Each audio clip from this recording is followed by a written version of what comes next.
दोस्त भी रहते थे, कालू कौवा, टुनटुनी चिड़िया। वो दोनों बहुत अच्छे दोस्त थे। वही कालू कौवा बहुत ही गंदा था और टुनटुनी चिड़िया बहुत ही अच्छी थी। कालू कौवा हमेशा कुछ चीज लेने के लिए बाकी पक्षियों को मार देता था। कालू कौवा एक दिन दाना लेने के लिए जंगल में निकल गया।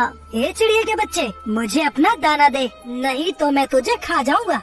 अरे ये क्या बदतमीजी है, मैं अपना खाना खुद लाई हूँ, तुम अपना जाकर लाओ। मैं क्यों दूँ तुम्हें अपना खाना? कालू कौवा उसकी बात सुनकर गुस्से में आ जाता है और उस चिड़िया के बच्चे को मार रहा होता है। तभी उसी जगह से टुनटुनी चिड़िया उड़कर जा रही होती है। वो एकदम देखती है कि कालू कौवा उस चिड़िया के बच्चे को मार रहा है। वो जल्दी से जाकर कालू कौवे को वहाँ से हटा देती है और टुनटुनी चिड़िया उसको बचा लेती है और अपने दोस्त कालू से कहती है, तब तक आप लोग कमेंट पे बताएं 120 - 5 कितने होते हैं। तू कितना बदतमीज है रे कालू। हाँ, तू हर एक पक्षी को मार देता है और तू बच्चे को भी खा रहा था। हाँ तो बच्चों से मुझे क्या करना? तू कितना पत्थर दिल है रे। हाँ, तुझे इन छोटे बच्चों की मासूमियत नहीं दिख रही। नहीं, मुझे अपना पेट भरने से मतलब है। अब तू मेरा दिमाग मत खा। टुनटुनी चिड़िया हमेशा सबकी मदद करना चाहती थी और कालू हमेशा पक्षियों को मार कर अपना काम चला लेता था। एक दिन कालू एक पेड़ के ऊपर जाकर बैठ गया। तभी उस पेड़ से आवाज आने लगी, बचाओ बचाओ। अरे क्या हुआ तुम्हें, क्यों रो रहे हो? बेटा मेरी मदद करो, वो जो सामने पेड़ है ना, वो मेरी ही जड़ से निकला हुआ है और उसको किसी ने तीर मार दिया। तुम उसके पास जाकर तीर निकाल दो। मैं क्यों करूँ तुम्हारा कोई काम? मैं तुम्हारा काम नहीं करूँगा। निकाल दो बेटा, मैं तुम्हारा बहुत शुक्रगुजार रहूंगा। फिर तुम मेरी कभी भी मदद ले लेना।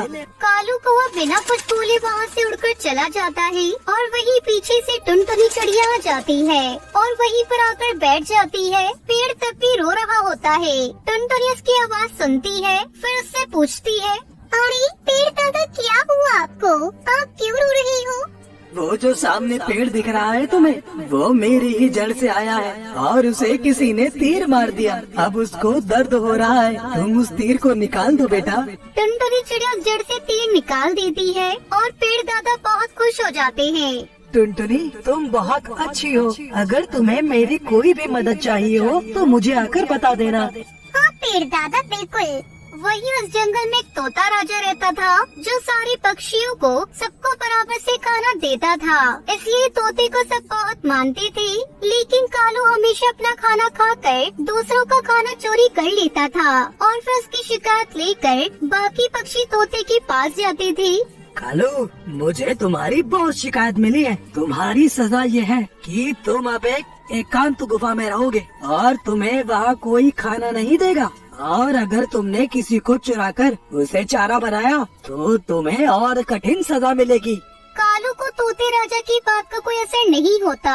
वो वही करता है जो उसे मना किया हो। 5-6 दिन ऐसे ही निकल जाते हैं। कालू कौवे को बहुत भूख लगती है। वो चुपचाप बाहर उड़कर शिकार पर चला जाता है ताकि तोते राजा को पता न चले। तोते राजा को ये बात फिर सुनने में आती है कि कालू ने किसी पक्षी को मारकर खा लिया है। तो तोते राजा कालू कौवे को बुलाते हैं।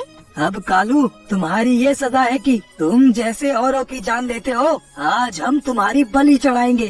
तो राजा, मुझे माफ कर दीजिए। अब मैं आपसे कुछ नहीं करूँगा। मुझे माफ कर दीजिए।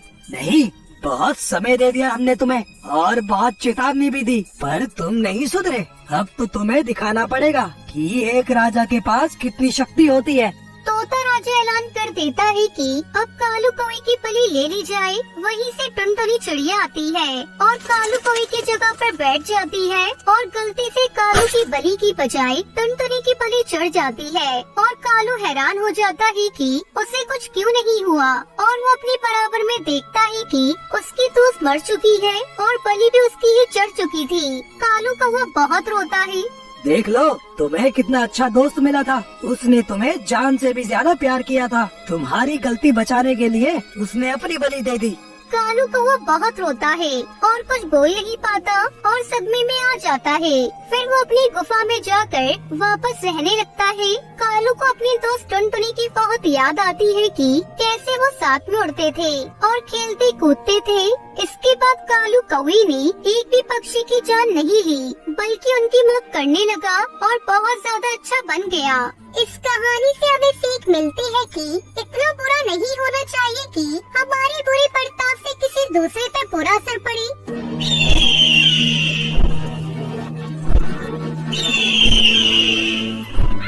बहुत समय पहले की बात है। एक जंगल में खूबसूरत हरा भरा एक विशाल बरगद का पेड़ था। उसी पेड़ पर बहुत सारे पक्षियों ने अपने घोंसले बना रखे थे। उसी जंगल में एक बड़ा सा महल था, जहाँ पर राजा तोताराम ने अपनी छोटी सी सल्तनत उस महल में बसाई हुई थी। उसी बरगद के पेड़ पर एक कालू नाम का कौवा रहता था। वो हमेशा दुखी रहता था और सोचता रहता था, इस पेड़ पर सारे चिड़ियाओं के घर कितने अच्छे अच्छे हैं और सबके पास कितना धन भी है। बस मैं ही अकेला इस पेड़ पर गरीब कौवा हूँ। मुझे अपने आप को धनी बनाने के लिए कुछ काम करना होगा। तभी बंटी कबूतर कालू कौवे के पास आता है और कहता है, अरे कालू भाई, क्या कर रहे हो? अरे क्या बताएं भाई, इस गरीबी से बड़ा ही परेशान हो गया हूँ। अरे तुम्हारे पास इन सारे पक्षियों में सबसे धनी पक्षी बनने का मौका है। अरे कैसे बन सकता हूँ मैं इन पक्षियों से सबसे ज्यादा धनी? अरे जो सामने वाले राजा तोताराम की सल्तनत है ना, वही राजा तोताराम अपने दरबार में कौओं को नौकरी पर रखना चाहते हैं। जो कौआ अपनी कलाकारी से तोताराम राजा को प्रभावित करेगा, उस कौए को सल्तनत में नौकरी मिल जाएगी और फिर उसके तो बल्ले ही बल्ले हो जाएंगे। अरे ये तो बहुत ही सुनहरा मौका है मेरे लिए। उस राजा तोताराम के दरबार में न जाने कितने सोने के हीरे जवाहरात पड़े हैं। अगर मुझे वहाँ काम करने का अवसर मिल गया तो मैं वो सारी चीजें धीरे धीरे चोरी करके इस संसार का सबसे धनी पक्षी बन जाऊंगा। कालू कौवा एक बहुत ही शातिर चोर कौवा था, पर वो आज तक किसी की नजरों में चोरी करता हुआ नहीं आया, इसलिए कोई इसे चोर मानता ही नहीं था। अच्छा भाई बंटी, अब मैं जाता हूँ उस राजा तोताराम की सल्तनत में। देखता हूँ अगर मेरी कलाकारी और हुनर से मुझे वहाँ कोई नौकरी मिलती भी है या नहीं। थोड़े समय बाद कालू कौवा राजा तोताराम की सल्तनत में चला जाता है और वो अपने हुनर और कलाकारी से राजा तोताराम को बहुत प्रभावित करता है, जिसके चलते राजा तोताराम उसे अपनी सल्तनत में नौकरी दे देते हैं। यूं ही कई महीने बीत जाते हैं। कालू कौवा अब उस राजा तोताराम की सल्तनत में नौकरी करने लगा था। एक दिन की बात है, राजा तोताराम अपनी दासी चिड़िया से कहते हैं, सुनो दासी, हमारे शाही महल में बहुत सारा खजाना आने वाला है, इसलिए तुम अपने साथ कुछ पक्षियों को ले जाओ ताकि हमारे खजाने पर कोई आंच ना आ पाए। जी हुकुम राजा साहब। फिर मैं अपने दरबार में से किस पक्षी को ले जाऊं जिस पर आपको सबसे ज्यादा विश्वास हो? वो हमारे सल्तनत में नया कौआ आया है ना, तुम उसी को अपने साथ ले जाओ। पर राजा साहब, वो कौवा तो अभी भी सल्तनत में आया है, हम उस पर कैसे विश्वास कर सकते हैं? नहीं दासी, मुझे उस पर बहुत भरोसा है, वो कभी हमारे साथ विश्वासघात नहीं करेगा। दासी चिड़िया अपने साथ कालू कौवे को ले जाती है और फिर दोनों खजाने के पास जाते हैं। खजाने को देखते ही कालू कौवा कहता है, इतना सारा खजाना? हाँ कालू कौवे, ये सारा का सारा खजाना राजा तोताराम का है। हमें बड़े एहतियात के साथ इस खजाने को राजा साहब के दरबार में ले जाना होगा। अगर ये खजाना चोरी हुआ तो राजा तोताराम हमें नहीं छोड़ेंगे। अरे ये खजाना तो बहुत सारा है और ये खजाना मुझे मिल गया तो मेरा तो जीवन ही सुधर जाएगा। उसके बाद दोनों खजाना एक मालगाड़ी में लादकर चलने लगते हैं। थोड़ी देर चलने के बाद कालू कौवा टुनटुनी चिड़िया से कहता है, अरे दासी, काफी समय से हम चले जा रहे हैं, क्यों न हम किसी स्थान पर बैठकर विश्राम करें? नहीं कालू, हम ऐसे बैठ नहीं सकते। हमारे पास इतना सारा खजाना है, अगर किसी ने चोरी कर लिया तो हम क्या करेंगे? नहीं दासी, अब मुझसे नहीं चला जा रहा, थोड़ी देर यहीं बैठकर विश्राम करते हैं। दोनों मिलकर एक पेड़ के नीचे बैठकर विश्राम करते हैं। तभी दासी टुनटुनी वहीं बैठी बैठी सो जाती है। अरे दासी तो सो गई है, यही वो सुनहरा मौका है इस खजाने को अपने कब्जे में लेने का।